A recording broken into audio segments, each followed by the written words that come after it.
দর্শক আসসালামু আলাইকুম। আপুটিকে দেখতে আসলে অনেক সুন্দর, সে সুন্দর করে কথা বলে, তারপরও তার কপাল খারাপ, ভাগ্যদোষে সে আমাদের ক্যামেরার সামনে আসছে। আমরা আপুটি সম্পর্কে জানবো। আপু, আপনি কেমন আছেন? জি ভাইয়া, আলহামদুলিল্লাহ ভালো আছি। আপনারা ভালো আছেন? জি আলহামদুলিল্লাহ, আমিও ভালো আছি। কিন্তু আপু, প্রত্যেকটা মানুষ আমাদের এখানে আসে তার একটা মনের ইচ্ছা নিয়ে। আপনার ইচ্ছাটা কি আমরা জানতে পারি?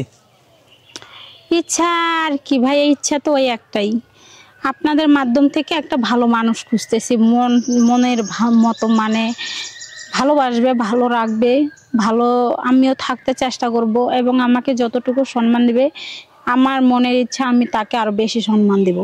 কারণ ওর ফ্যামিলি থাকলেও সমস্যা নাই, বাট ওর ফ্যামিলি থেকে যদি মাইনা নেয় তো অবশ্য আমি ফ্যামিলির মাধ্যমেই থাকার চেষ্টা করব, বাট সবাইকে সম্মান শ্রদ্ধা ভালোবাসা দেওয়ার চেষ্টা করব। দর্শক, আপুটির মন অত্যন্ত নরম এবং খুব ভালো মনের একজন মানুষ, এটা আমরা বুঝতে পারছি আমাদের স্টুডিওতে আসার পরে আমরা কথাবার্তা বলে। কিন্তু দুর্ভাগ্যজনক হলো সত্য পোড়াকপাল, তার আগের হাজবেন্ড তাকে ছেড়ে যেতে বাধ্য হয়, বা তাকে ছেড়ে দিতে সে বাধ্য হয়। শুধু যৌতুকের কারণে ছিল না? জি। কত টাকা যৌতুক দিয়েছিলেন তারে? আমার বাবাই তো দিয়েছিল 5 লাখের মতো। তারপরেও মানে ওরা ছিল 3 লাখের ভিতরে, তো 3 লাখ থেকে আমার বাবা 5 লাখ দিছে। তারপরেও আবার বলছে একটা গরু কিনা দেওয়ার জন্য, গাভী কিনা দিছে, দুধ খাবে। ওইটা দিয়েও হয় না, আরো চাই। শুধু তাদের চাই, মানে আপনারা দিচ্ছেন, তারা চাচ্ছে। হ্যাঁ, পরে আমি বলছিলাম যে আমার বাবার বাড়িতে 1 টাকাও আনবো না আমি, আর যদি মনে চায় সংসার করো, না চাইলে না করো, আমার বাবাকে ফিরাই দাও। তখন আমার বাবার সবাই গেছে, যাওয়ার পরে বলছে যে এরকম করতেছেন কেন, মারধর করতেছেন কেন, আমার মেয়ের কি অপরাধ? বলছে আপনার মেয়ের কোনো অপরাধ না, আপনার মেয়ে অনেক খারাপ। কি খারাপ? টাকা আনতে বলতেছি, টাকা আনে না। এটা কোনো খারাপ হইলো নাকি? এইভাবে ডিভোর্স হয়ে গেছে। এই নিয়ে দুই পরিবারের দ্বন্দ্ব, তারপরে ডিভোর্সে করাইছে। জি।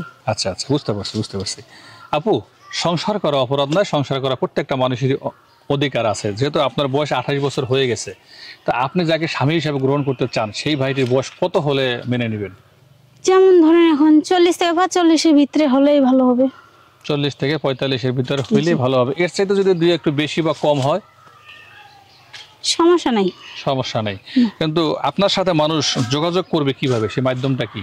আমি যেমন আপনাদের মাধ্যম থেকে জানাইতেছি, এরকম আপনাদের মাধ্যমে আমাকেও জানাবে, আপনাদের সাথে যোগাযোগ করবে, পরে আপনারা আমাকে জানাবেন, এইভাবেই। দর্শক, বিস্তারিত তথ্যের জন্য আপনারা আমাদের সাথে যোগাযোগ করবেন, কারণ বিস্তারিত তথ্য দিতে গেলে ভিডিও অনেক লম্বা হয়ে যাবে।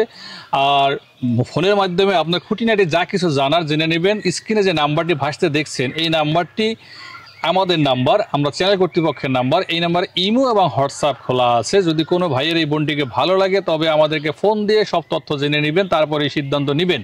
আমরা ভিডিওটি শেষ করব। আপনাদের জন্য দোয়া এবং ভালোবাসা। সবাই ভালো থাকবেন। আল্লাহ হাফেজ।